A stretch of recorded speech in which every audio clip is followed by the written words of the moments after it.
my mum and my dad. They were sitting side by side, holding hands. My sister was there, my 3 brothers, 3 nieces and 2 nephews. What I'd like you to know about my family is that it's very difficult to get us all together in the same place at the same time. We can plan for months, and still there are stragglers for hours on either side of that time we set. So you can imagine when I walked into the room that day, we were all there, unplanned. It felt like a small miracle. Later that night, from her bed in that hospital room, my mum said to me, "This has been the greatest day of my life." The next day, Mum slipped into a coma from which she never awoke.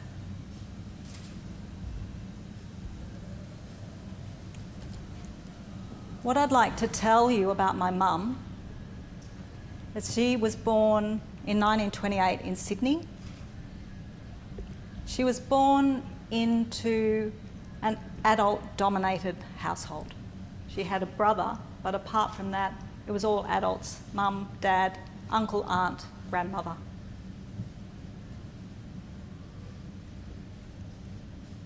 I always saw mum as kind of restrained and self-effacing.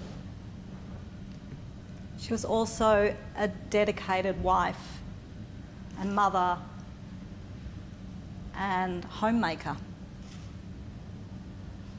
And Mum was as smart as she was shy. When she was in primary school, the class was studying fractions. And the teacher wrote up on the blackboard a half, a quarter, an eighth. And the teacher said to the class, "So if these were pieces of cake, hands up if you'd prefer this piece," pointing to the half. Mum's hand went up, and when she realised it was the only hand up in the classroom, she quickly put it down because she didn't like to be seen, but it was too late. She'd been seen. And what made matters worse was that the teacher then sent her to the next classroom so they would know how clever she was and to get a reward for being so clever. Mum was mortified.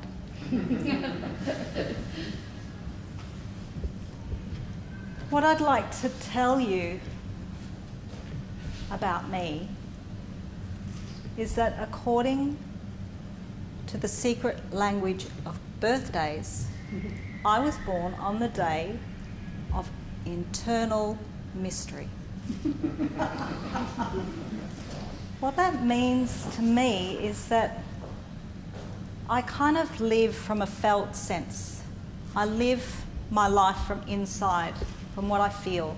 My emotions are my barometer and my guide. They're my navigator and interpreter. I understand life from inside, how I feel.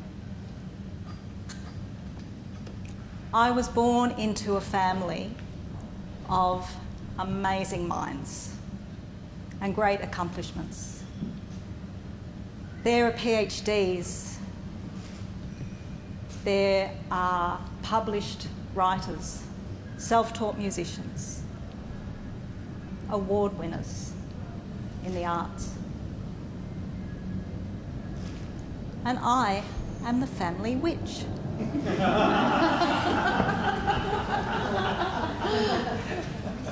So when I was a kid, my sister had a collection of plastic coloured bangles. And I can remember we would play this game where they would get me to close my eyes and they'd choose a bangle and they hold it up in front of me and say, "What colour is this one?" And I would say, "That one is pink." and I'd open my eyes and it was pink. I remember once seeing a bike and just knowing that's Kate's bike. How do I know that's Kate's bike? Sure enough, later that day I saw Kate with that bike. Never seen the bike before or Kate with it. When I was 17, I did my first retreat. I went to the country for the weekend with a bunch of other 17-year-olds, and we spent the weekend in contemplation and silence and talking to each other about our feelings. It was great. I loved it. We could just be present with what was there, with ourselves and how we felt. I could sit on the side of a pond and just be and feel my connection with what was all around me.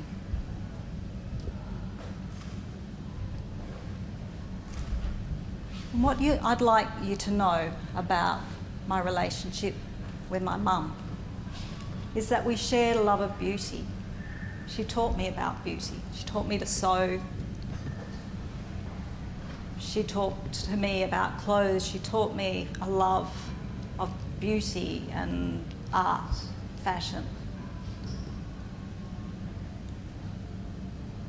And she was also different to me.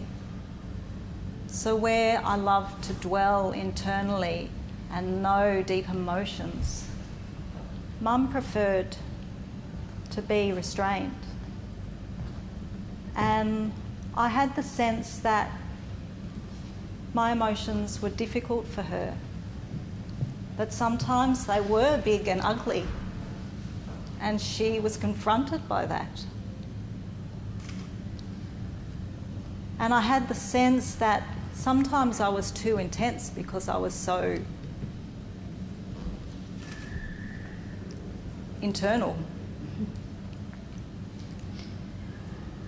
And I guess I learned that although I am curious about what's inside and about feelings, even the dark ones, not everyone is. And some people are uncomfortable with them, and some people don't want to know about those dark, hard feelings.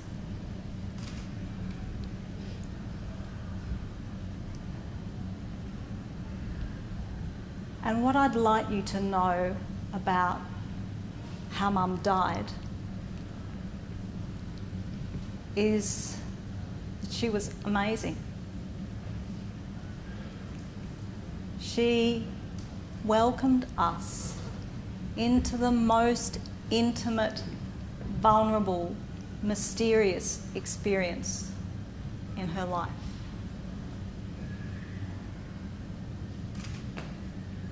To me, it was like the masks and the veils that she wore through her life just fell away. And you could say that she transformed, but to me, it was more like she revealed herself fully. I can remember being with her and thinking, that's who you are. And recognising her, but seeing her in a way I'd never seen her before.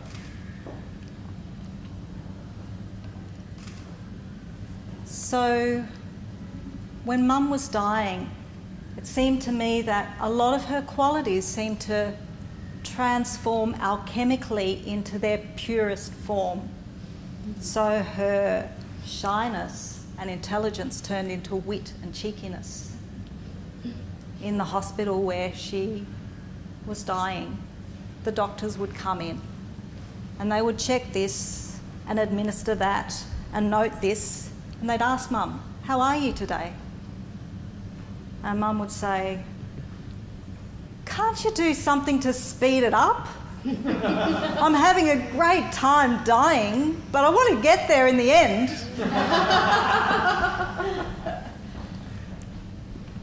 When I was flying to Melbourne to spend this time with Mum, I started thinking about what did I want to say to her?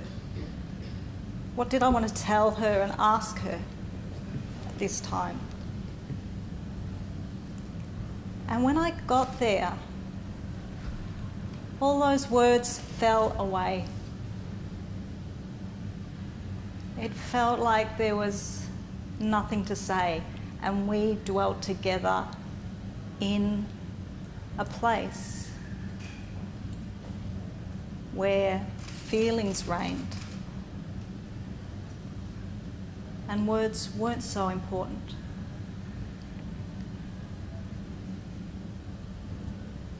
And what I'd always seen as self-effacing became the most expansive generosity and selflessness. My brother told me about a conversation that he had with Mum when she was dying, and he thanked her for the way that she was dying. He told me that she said, "I really wanted to give you all this." She said, "I am so grateful that I've been able to give you this."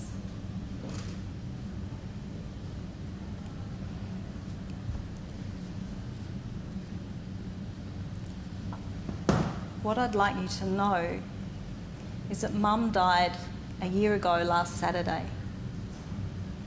It was sad, and we still miss her. We still feel her loss and her absence in our lives.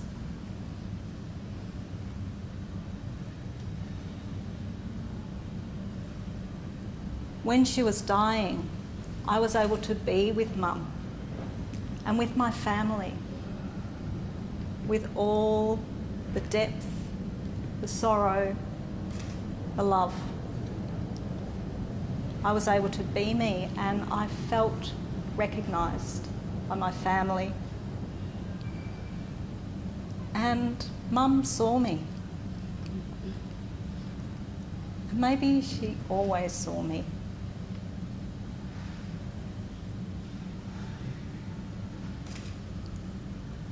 Mum died a beautiful death.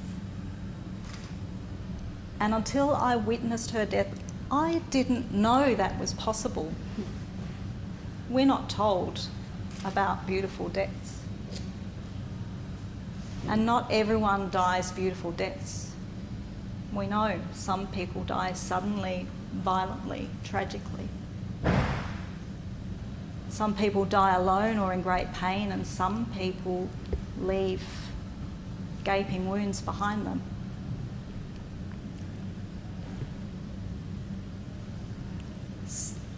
None of us knows when or how we will die.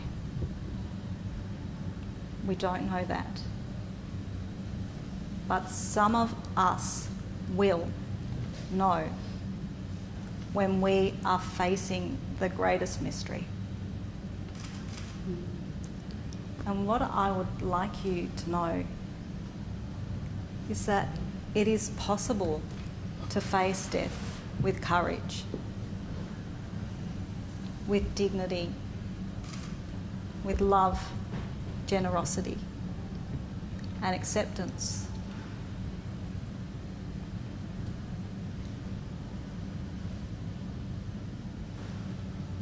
What I would like you to know is that death can be a gift.